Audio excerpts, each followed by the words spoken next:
Hello friend, কেমন আছো তোমরা সবাই? আশা করি সবাই খুব ভালো আছে। তো দেখো, আজকে তোমাদেরকে দেখাবো বাটা মাছের যে সর্ষে বান্না দিয়ে যেটা রান্না করি সেটা তো কীভাবে রান্না করি সেটা দেখি।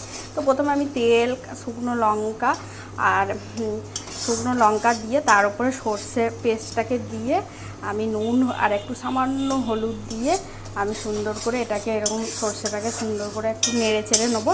তারপর জল দিয়ে আমি মাছগুলোকে দিয়ে দেবো। আর এইভাবেই আমার রান্না হয়ে যাবে সর্ষে মাছ, যেটা তোমরা সর্ষে ইলিশ করো, আমি সেটা সর্ষে মাছ করছি। তো দেখতে থাকো। এবার গরম জলটা দিয়ে দেবো, তাহলেই এটা সুন্দর হয়ে যাবে। তারপর মাছগুলো ছেড়ে দেবো। তো দেখো, এবার ফাইনালি আমি দিয়ে দিলাম একটু গরম জল।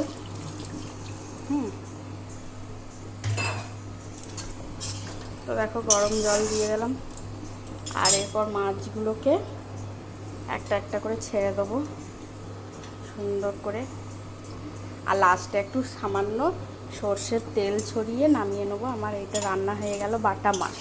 হ্যাঁ, তোমরা যারা বাটা মাছ, ইলিশের যা দাম, সেই ইলিশের স্বাদ কি আর বাটা মাছে মেটে? সেটা ঠিক না, কিন্তু তবুও মানে বাটা মাছটা এরকম করলে অনেকটা সুন্দর লাগে, খেতে খুব ভালো হয়। তো তোমরা ট্রাই করে দেখতে পারো, দারুণ টেস্ট হয়। আর কাঁচা লঙ্কাগুলোকে এইভাবে চিড়ে চিড়ে দিলে আরও টেস্টটা সুন্দর হয়।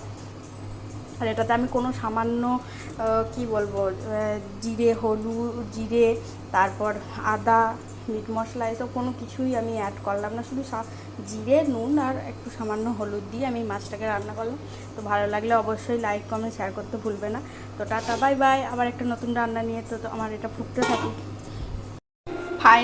ফাইনালি আমার রান্না কমপ্লিট। তো দেখো, এই দেখো হচ্ছে সর্ষে মাছটা, তোমরা দেখতে পাচ্ছ কতটা সুন্দর হয়েছে। আর একদম গ্রেভি গ্রেভি করেছি।